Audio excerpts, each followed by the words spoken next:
tubaye ikaze kandi abakunzi bacu badukurikirana ku murongo. Imana ibahumurisha cyane aho mwicaye, aho muherereye mu bihugu bitandukanye. Karibu cyane, Imana ibahumurisha kugira ngo tubane mu ijambo ry'Imana muri iki gitaramo cy'uyu munsi mugoroba. Kaze cyane kandi turashimira ko mukomeza kudukurikirana kugira ngo tubashe gusangira ubutumwa bwiza, dufashanye mu buryo bwo gusenga ndetse no mu buryo bw'ijambo ry'Imana. Imana ibahumurisha mwinshi cyane. Rero uyu mugoroba mwiza ndakomeza kuganira hejuru y'ijambo twaganiriye ku cyumweru gishize, hejuru y'imbabazi. Iryo jambo nibyo nifuza ko tuganira dukomeza, kuko imbabazi zirakenewe. Kubabarira abakugiriye nabi, nawe kwaka imbabazi abo wagiriye nabi, kuko ni intwaro imwe ikomeye cyane mu buzima bwa Kristo.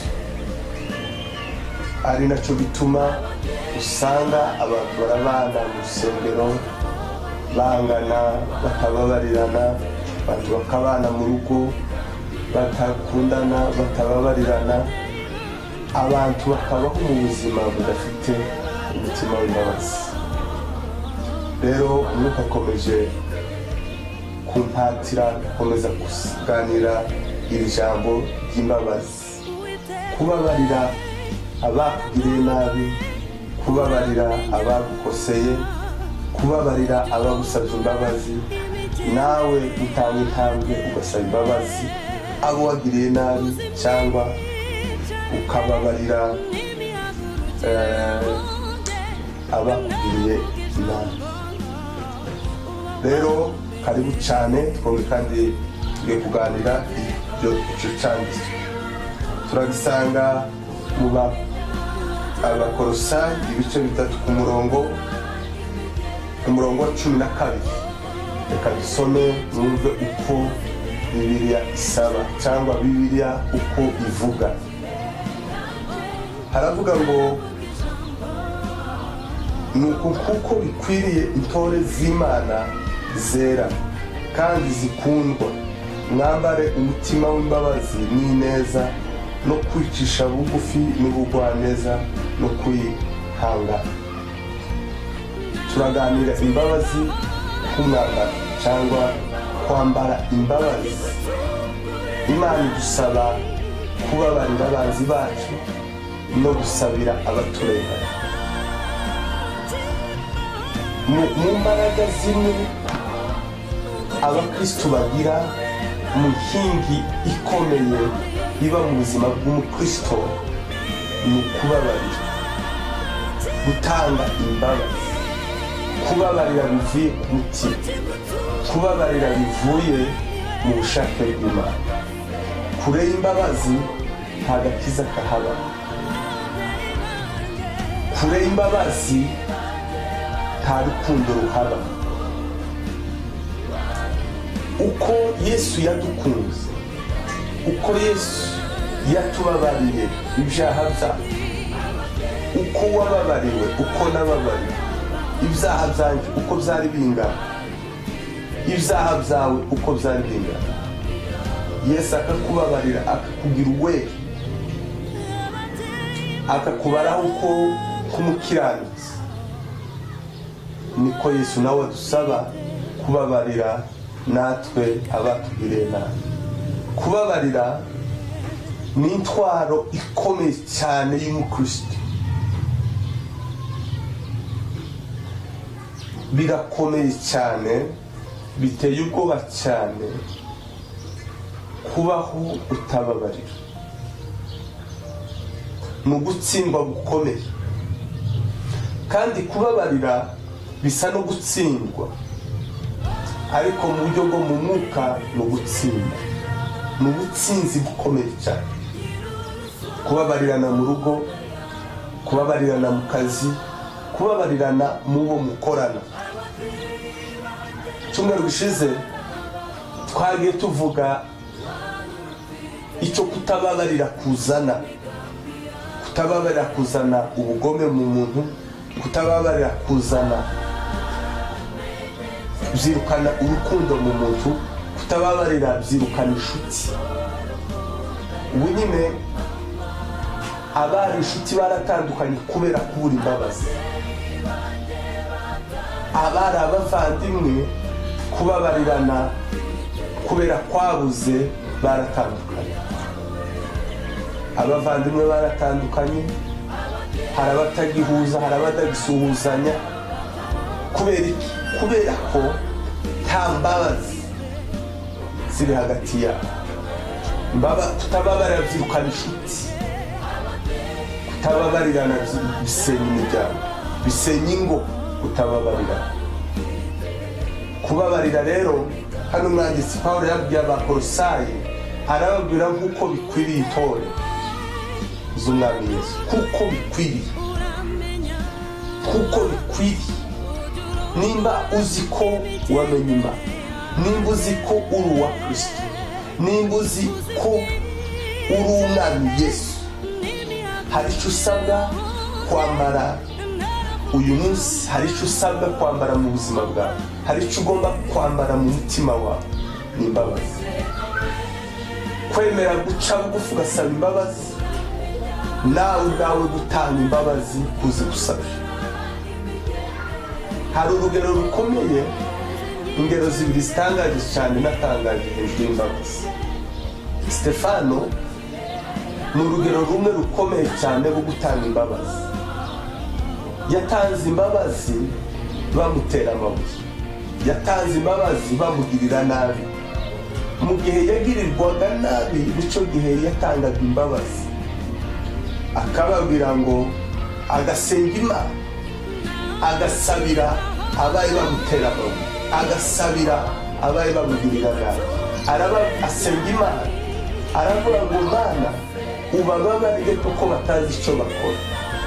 Nubwo yari mu mubabaro, nubwo yari mu gahinda, nubwo yari mu buribwe bw'amabuye, nubwo yari asa n'ukoreshwe n'isoni, nubwo yari asa n'uciweho iteka, ariko yakoze ikintu kimwe: ababarira bamuteraga amabuye, abasabira umugisha.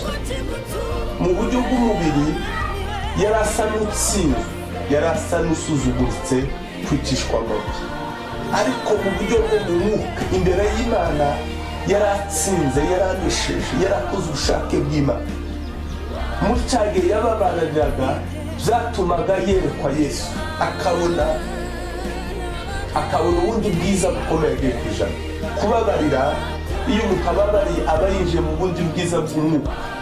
Iyo umuntu ababariye aba yinjiye mu zindi mbaraga zo mu mwuka, aba ahawe ubundi bwiza budasanzwe bwo mu mwuka, mu buryo bw'ubumana. Ubwo ni urugero rukomeye cyane rw'imbabazi. Undi urugero rwiza rutangaje ni urwa Yosefu. Yosefu abavandimwe be baramugambaniye, abavandimwe be baramugurishije, ndetse bagerageje uburyo bamwica. Birashoboka ko nawe ushobora kuba ufite abantu bakugambaniye, ushobora kuba abantu baraguteranyije, bashobora kugusenyera, bashobora bakwirukanye mu kazi, bakugiriye nabi, bakuriganyije, bakwambuye ibyawe wari ufite. Ari abavandimwe, ari inshuti, ari abaturanyi, ndetse abo musengana mu bana. Iyo ufite isezerano ry'Imana, Imana ikuriho, Imana ugendana n'Imana.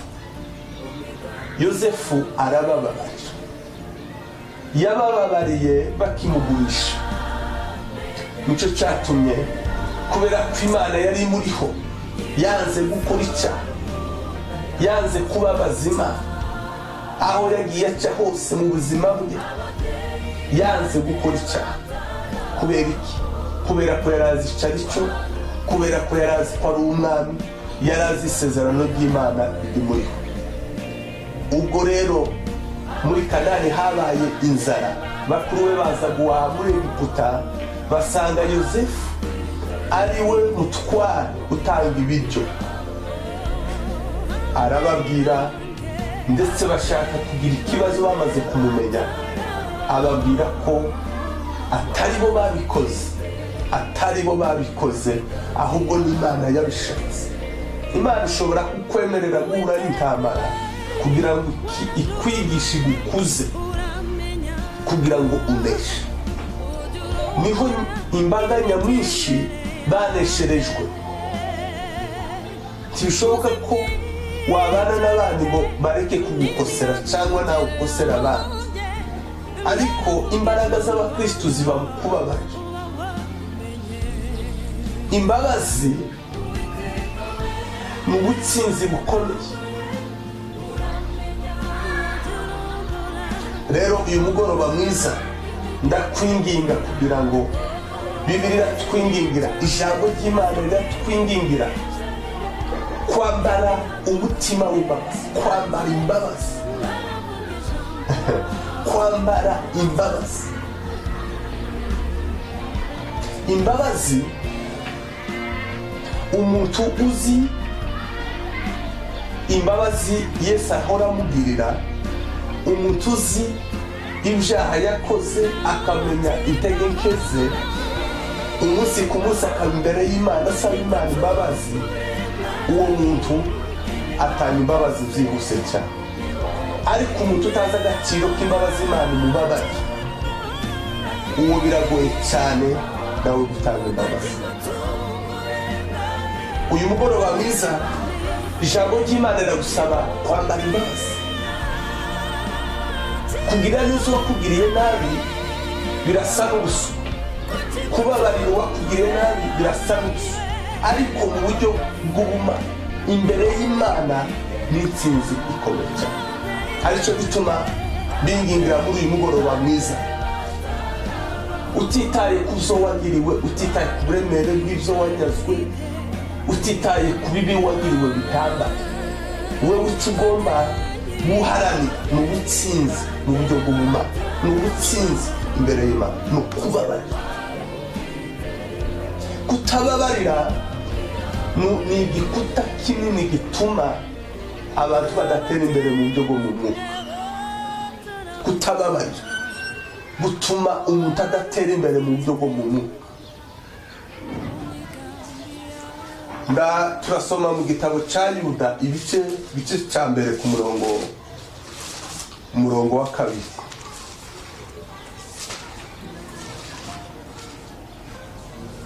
Yuda umurongo wa 2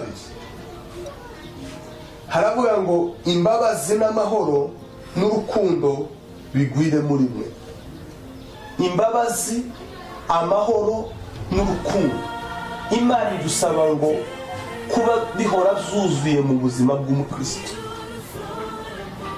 Hari inkingi tuzabigarukaho, Imana niduha umwanya tuzavugwa inkingi zikomeye mu buryo bw'umwuka.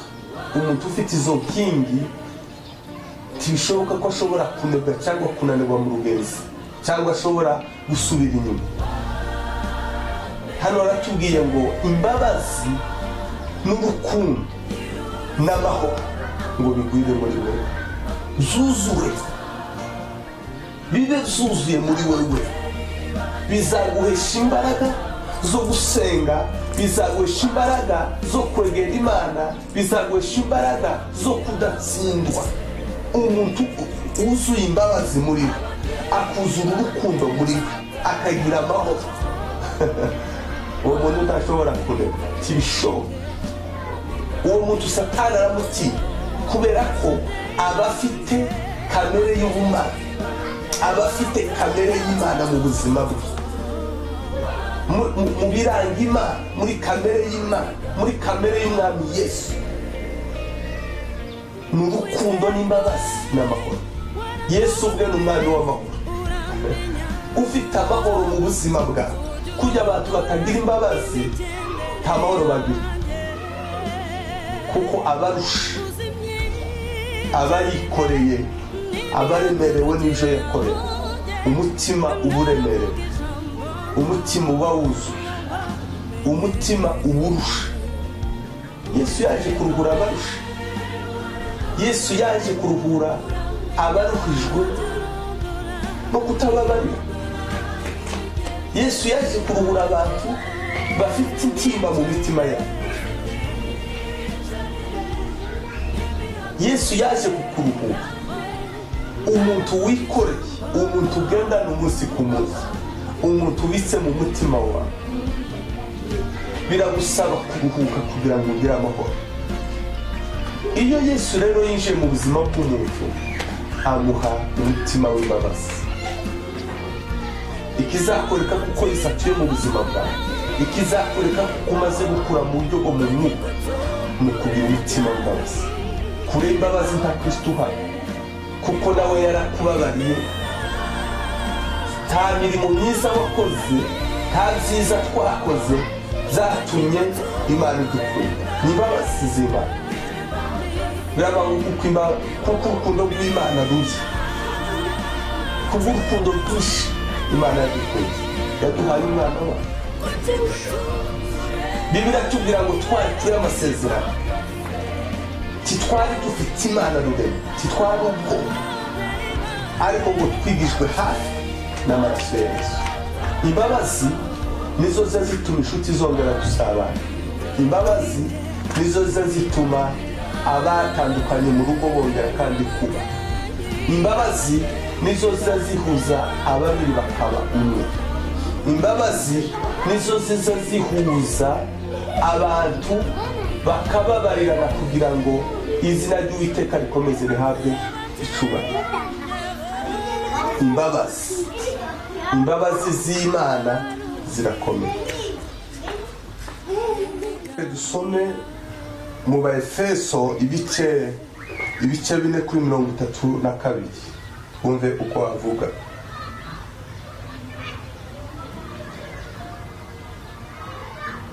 Ibice 4 ku murongo wa 32 haravuga ngo mugirirane neza, mugirirane imbabazi, mubabarirane ibyaha kuko Imana yabababariye muri Kristo Yesu. Uko Kristo Yesu, uko Imana yatubabariye muri Kristo Yesu, hano Paulo yabwiye Abaefeso kugirirana imbabazi, kubabarirana ibyaha byabo, kubabarira uwakugiriye nabi, kuko Imana nayo yakugiriye imbabazi muri Kristo Yesu. Tekereza ububi bwawe, utekereze ububi wagiraga, utekereze ibibi wakoze imbere y'Imana, ariko Imana ibikubabarira muri Kristo Yesu. Irababarira, iratubabarira, irambabarira. Idusaba rero ko natwe tubabarira n'ibyaha kandi ngo tukagirirana imbabazi. Imbabazi, iyo umuntu yambaye umutima w'imbabazi, abatuye muri kamere y'Imana, abatuye mu Mana, kuko Imana yonyine niyo izi tubabarira, nigira imbaraga zo kutubabarira twakoze ibibi byinshi cyane. Kubera ubwinshi bw'imbabazi zayo, bigatuma urukundo rwayo ruba rwinshi ku buzima bwacu.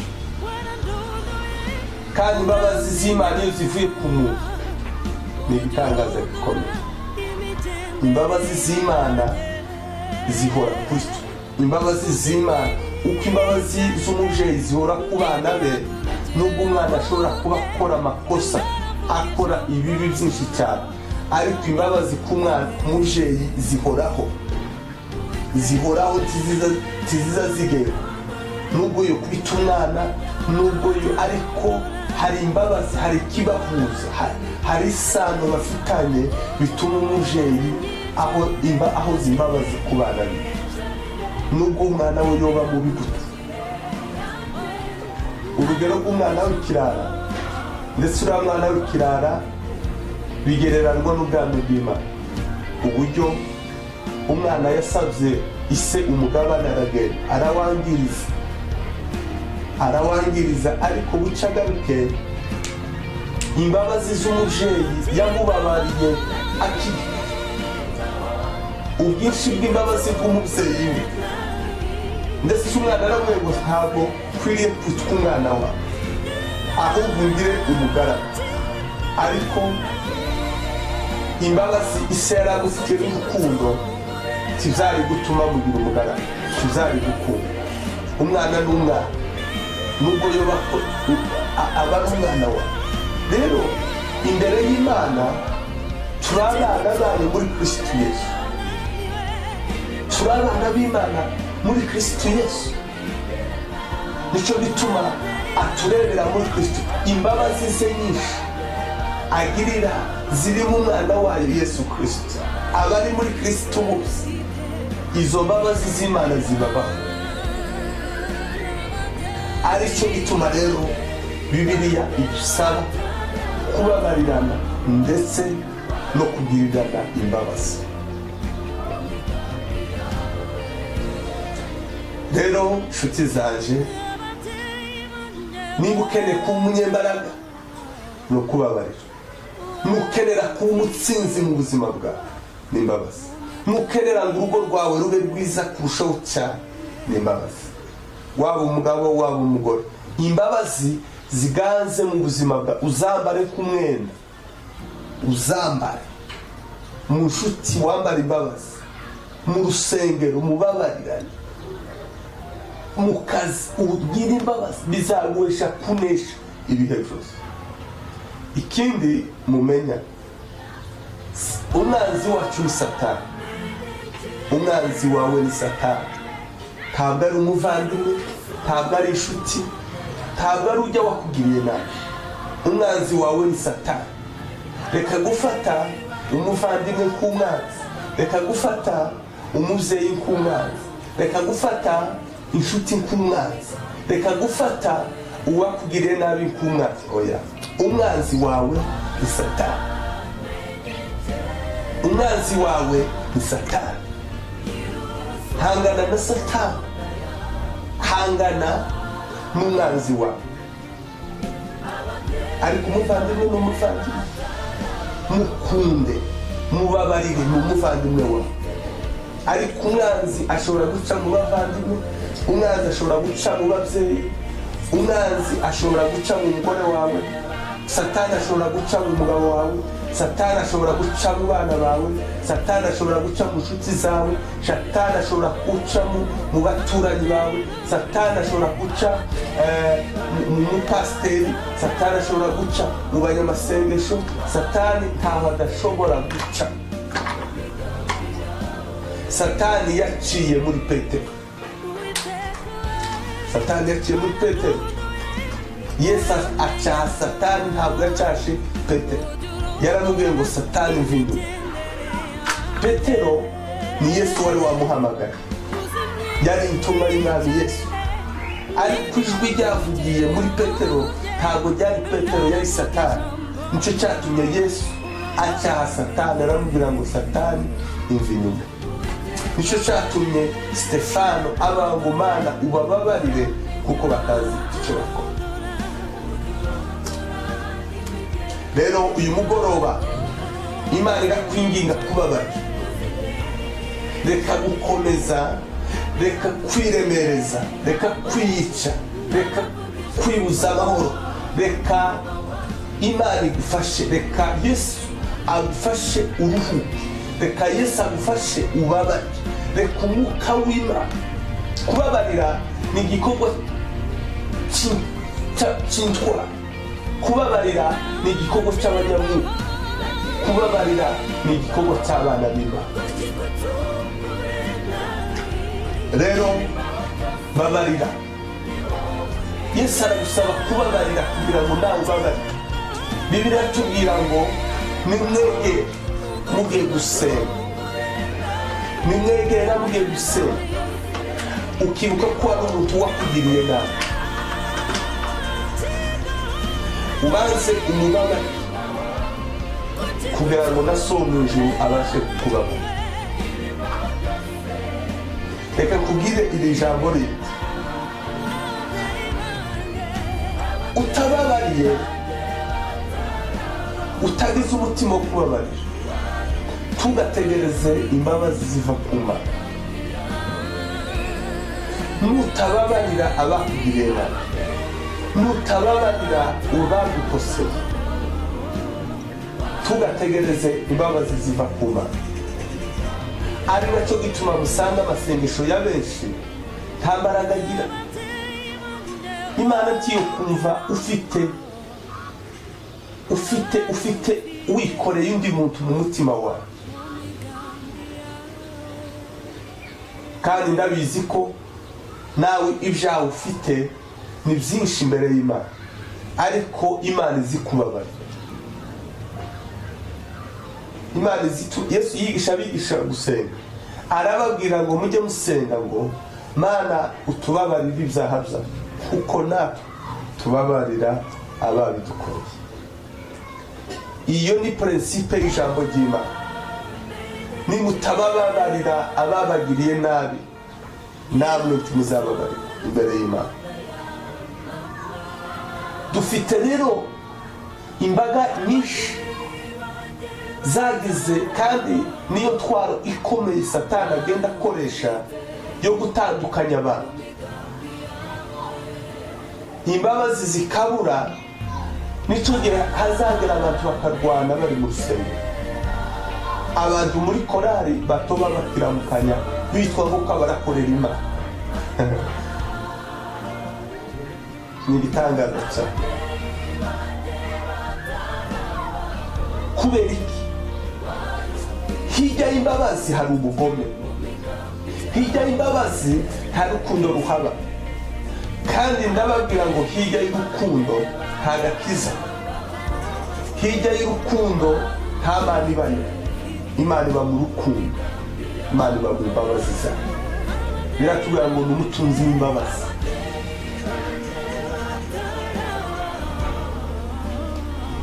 Babarira umugore, babarira umugabo, babarira abana, babarira ababyeyi, babarira za nshuti utekereza ko zakugiriye nabi.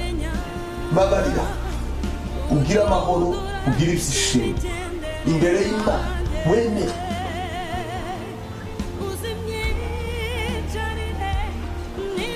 kibikabeho, biragatsindwa. Tukemere kubika umuntu mu mutima wawe.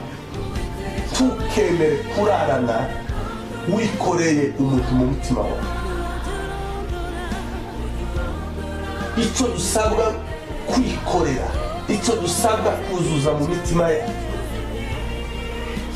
ni imbabazi n'urukundo n'amahoro. Ni Yesu arahagije mu buzima bwawe. Abafite Yesu mu buzima bwawe, abafite agakiza mu buzima bwawe, buzuye imbabazi, buzuye umutima w'imbabazi. Kongere dusome mu gitabo cya Luka, kumva icyo Yesu yavuze hejuru y'imbabazi. Igitabo cya Luka ibice 6, ku murongo wa 36.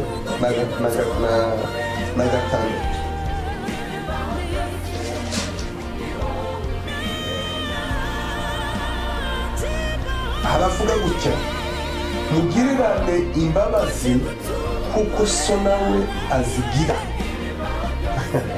Mugirirane imbabazi kuko so azigira. Abana bose b'Imana bagira imbabazi kuko ise Imana izigira. Bagira kamere ya se. Umwana wese asa na se. Yesu ni umwana w'Imana koko. Ikibazo kuba mu nzu y'Imana tibisobanura kuba umwana wawe. Kuririmba tibisobanura kuba umwana w'Imana. Kubwiriza tibisobanura kuba umwana w'Imana. Gutonda mu rusengero, gukora imirimo myinshi mu rusengero tibiravuga kuko uri umwana w'Imana. Ari nacyo kibazo. Ese uri umwana w'Imana koko? Uri umwana w'Imana koko? Imana yarakubyaye, umutima wawe urahamanya uko Imana ari so. Icyo nicyo kibazo umuntu agomba kwibaza, kandi igisubizo kiri muri wewe. Rero Yesu aravuga ngo mugirirane imbabazi kuko so azigira. Abana b'Imana bose bafite kamere y'Imana, kandi kamere y'Imana ni imbabazi, mu kubabarira ndetse no guca bugufi ugaka imbabazi nawe. Hari abantu bamwe bazi ko nta makosa bagira, hari abantu bazi ko nta kibi bashobora kugirira abandi. Oya, hari ibyo ushobora kuba warakoze. Ca bugufi. Mu bintu bitatu Imana yabwiye Mika Abanyisiraheli mu gice cya 6 ariho tuza gusohoreza igice cya 6 ku murongo wa 8. Icyo Bibiliya ivuga, ibice Mika, igitabo cya Mika ibice 6 ku murongo wa 8. Haravuga yewe mwana w'umuntu, yakweretse icyiza icyo ari cyo. Icyo Uwiteka gushakaho ni iki? Ni ugukora ibyo gukiranuka no gukunda kubabarira no kugendana n'Imana yawe wicisha bugufi. Imana ntikeneye indirimbo zawe, Imana ntikeneye ayo maturo yawe cyangwa ngo umutunge cyangwa. Imana ntikeneye kugutonda mu rusengero bikanga. Oya, Imana ishaka ko ugira umutima wo gukunda kubabara. Biratubwira ngo Imana ikunda imbabazi kuruta ibitambo. Ibitambo rero nibyo abantu kenshi baba bakora. Abantu ko baririmba ngo babare ariko buzuye ubugome badashobora kubabarira. Unakicara badashobora gusuhuza, ugatanga amaturo ukavuga ngo Yesu ashimwe ukunda Imana. Umutima wawe udashobora kwiranganira umugabo wawe cyangwa umugore wawe umubabaro cyangwa abana cyangwa ababyeyi cyangwa inshuti, kurangiriza umwanya wawe. Satani arakwiganisha, azagutanga inshuti nyinshi, azagusenyera urugo rwawe, azagutandukanya n'inshuti, azagutandukanya n'ababyeyi. Hari abantu bataganira n'ababyeyi babo, hari abavandimwe batagisuhuzanya. None se uratekereza ngo niba utagisuhuzanya n'umuvandimwe wawe uzaza mu rusengero uhimbaza Imana, Imana ikumva? Tugategereza babarira. Yesu yaravuze ngo jeweho ndababwira ngo mukunda abanzi banyu kandi musabira babarenganya. Rero niba udafite imbabazi, nta mbabazi z'Imana utegereje. Niba udafite imbabazi zo kubabarira bakugiriye nabi, nta burenganzira ufite bwo kuja kwaka Imana imbabazi ngo ikubabarire. Biratubwira ngo ikidutinyura kwegera Imana, ikidutinyura kwegera Imana nuko tuzi kutwumva. Rero ntabwo Imana ishobora kukumva utababarira. Ntabwo Imana, amasengesho y'abantu benshi ashobora kuba adasubizwa cyangwa atiyumvikana imbere y'Imana kubera ko imitima yabo yuzuye ububi no kutababarira. Hinduka ubabarire, urebe ukuntu Imana yumva gusenga kwawe. Ubutaha tuzoganira hejuru y'urukundo, ariko banza ubabarire. Kubabarira ni umurimo w'abana b'Imana buzuye imbabazi. Ndangiza rero muri uyu mugoroba mwiza nshuti, aho umuherereye waba mu rugo babari senga Imana ikuzuze inginga Imana iguha imbaraga zo gutura zo gukura ikintu kiri muri wowe. Njyewe nigeze kubabarira nari naze ku cyumweru gishize ko mbaho ubuhamya imbabazi maze gusoma menye kuko utababarira atazababarira. hari umuntu twabanaga mu rusengero Satani aramwifashisha akaturoga, nubwo benshi batemera kuroga cyangwa uburozi ariko burahari. Bibiliya irabivuga. Satani aramwitiza kandi yari umuntu wa bugufi ufite yanjye, ariko Satani aramwitiza. Twasenga bamaze kumbwira ko ari uwo muntu kubera ko nkunda kuramya Imana no guhimbaza Imana, kandi nari umushumba wiwe. Turi imbere twahimbaza Imana, twasenga, namubona imbere yaje, umutima ugatekereza uko ndi kumva. Umutima urangwa nkomeze mu gihe wawe uhimbaza Imana ariko umutima wawe uri kundi muntu, turapfuye. Urapfuye mu gihe mu mutima wawe uriya muntu wamurebesha amaso ukamubona nk'umwanzi, wamurebesha amaso ukamubona nk'umuntu wakugiriye nabi.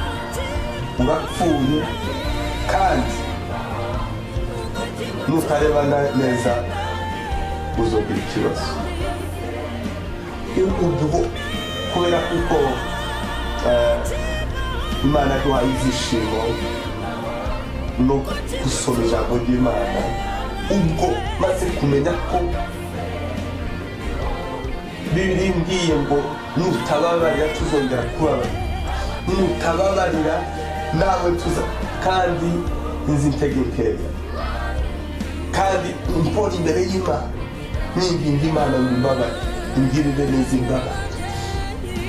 Kubera ko mbona imbere y'Imana kandi abahora imbere y'Imana kenshi aba ari abanyantege, dusaba Imana kugira ngo itubabarire kandi ikomeze twishimire. Ubwo narasohotse ndamubabarira mu mutima, maze kumubabarira mu mutima ndetse ndanamuhamagara, ndamuherekeza, ndamuganiriza, ndakubabariye uko biri kose, nyine turaganira. Kuva uwo munsi nzamubona nkamubona nk'inshuti, nk'umuvandimwe, sinzi ko ari n'umurozi, kubera imbabazi ziza zihanagura, imbabazi ziza zikura ikibi umuntu yakugiriye, ukamufata kakujya kwa mbere ataragukorera ikibi. Imana yanyigisha imbabazi hafi igihe kinini cyane. Imbabazi ndagusaba rero nicyo gituma umwuka yasabye kuvuga iri jambo umubabaro n'ibindi. Kandi umukristo niwe uhura n'ibintu byinshi bimusaba kubabara. Ahura n'intambara, ahura n'ibigeragezo, ahura n'ibintu n'ibindi.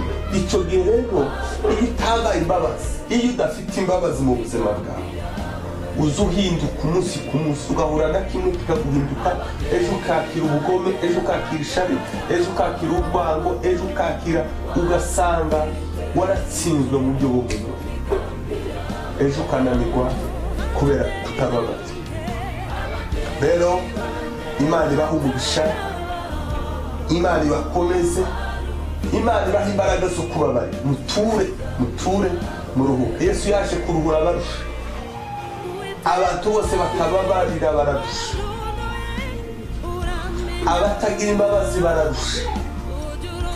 Rero reka Yesu akuruhure, reka Yesu emerera Yesu emerera Yesu akufashire, emerera Yesu, reka kwigwanirira, reka kumva ko wewe wo kwiburanira, oya, reka Yesu agufashe. Ubufasha bwa Yesu ni ukuguha umutima w'imbabazi, mu kubabarira harimo ubutsinzi bwo kunesha umwanzi wawe. Imbabazi ni igikuta kikingira abanzi, imbabazi ni igikuta kikuneshereza n'ubwugamo bw'abera. Ko niko kuri imbabazi, kubabarira n'ubwugamo bw'abana b'Imana. Reka dusengane namwe, Imana igufashe kandi igushoboze. Ubutaha tuzongera kandi tuganire ku mbabazi. Mutima cyane uri murasaba gukomeza kuvuga hejuru y'imbabazi. Abantu bagira imbabazi, Imana idufasha. Ubutaha tuzongera kandi tuvuge ku mbabazi. Imbabazi zirakenewe mu buzima bwawe, imbabazi zirakenewe mu rugo rwawe, imbabazi urazikeneye mu kazi kacu, imbabazi zirakenewe kugira ngo numve rino jambo cyane, kugira ngo umwuka yigishe rino jambo cyane. Yarambwiye ngo polisi, uko udashobora kuva mu rugo nta mwenda wambaye, uko udashobora kuva mu rugo rwawe uje hanze nta mwenda wambaye, ariko utagomba kubaho nta rukundo mu buzima bwawe. Ufata urukundo, ufata imbabazi, ufata amahoro, uyambare mu buzima bwawe. Uvura n'abazi ukabahobera, ugaseka, ukishima. Baba batsinzwe k'uyu mwana, nta mbaraga baba babifite ubuzima bwawe, kubera ko Yesu uri muri wewe afite imbaraga n'ubushobozi bwo kunesha. Niwe utugwanirira, niwe utuneshereza. Kandi abakunzi b'imbabazi n'abategereje gutabagwa n'Umwami Yesu. Ariko abantu bose batababarira, batega iminsi ababagiriye nabi, ni ikimenyetso cyo kutagira Yesu mu buzima bwawe. Ni ukubura Yesu nk'umutabazi. Ariko abantu bose bategereje ubufasha buvuye ku Mwami Yesu, ni abantu bose bababarira, atanga imbabazi, ndetse yamenya ko yagize intege nkeya agaca bugufi agasaba imbabazi kugira ngo abantu babane amahoro. Imbabazi nizo zabuze mu rugo rwawe kugira ngo mubane amahoro n'abantu. Imbabazi nizo zabuze kugira ngo mubane amahoro n'abavandimwe bawe. Imbabazi nizo zabuze kugira ngo usabane n'inshuti zawe. Yesu aguhe umugisha, Yesu agutabare mu rugo rwawe, Yesu agutabare muri wowe. Ingo ziratandukana kuri no, amadivorce ni menshi, ni ikibazo cyo kubura imbabazi, ni cyo kubura Yesu mu buzima bw'umuntu. Aho Yesu ari hari imbabazi, aho Yesu ari hari urukundo. Reka dusengane namwe, Yesu abe muri wewe, wambare urukundo. Mwami Yesu, namugira neza, tutagufite ntacyo twashobora mu buzima bwawe. Tutagufite ingo ziratugoye kuzubaka, tutagufite kubana n'abavandimwe biratugoye, tutagufite Yesu biratugoye kubana n'inshuti, tutagufite biratugoye kubana no mu itorero. Ndasabira buri muntu wese udutegera, utwumva, kugira ngo imbaraga z'Umwuka Wera zuruke ku buzima bwabo. Bambara imbabazi mu buzima bwabo, bambara imbabazi n'urukundo mu buzima bwabo. Tanga imbaraga zo kubabarirana, abavandimwe bababarirane, umugabo n'umugore bababarirane, inshuti zibababarirane, ababyeyi bababarira abana bababarira ababyeyi, abavandimwe bababarirane, inshuti zibabarirane, abaturanyi bababarirane, abasenga hamwe bababarirane, abakorana bababarirane, kubera ko ari ijambo ryawe ritubwira ngo mubabarirane kuko so, mugire imbabazi kuko so azigira. mubabarirane kuko so yababaye. Ndasabira mwene data ufite igikomere mu mutima, ufite umuntu mu mutima, naguture mu izina ryanjye. Yirengagije ibyo bamukoreye, ababarire kubw'urukundo rwawe. Urakoze kuko ubagire neza, urakoze ko tugire neza. Twambara urukundo, twambara imbabazi mu buzima bwacu kugira ngo ushobore kubica, tuneshe abatugirira, tuneshe isi, tuneshe uburyo bwo mu mwuka, duhore mu mbaraga zawe. Urakoze kuko wumve gusenga kwacu, kandi urakoze kugirira neza abatwumva. Mu izina rya Yesu Kristo w'i Nazareti tubisabye kandi twishimye. Amen.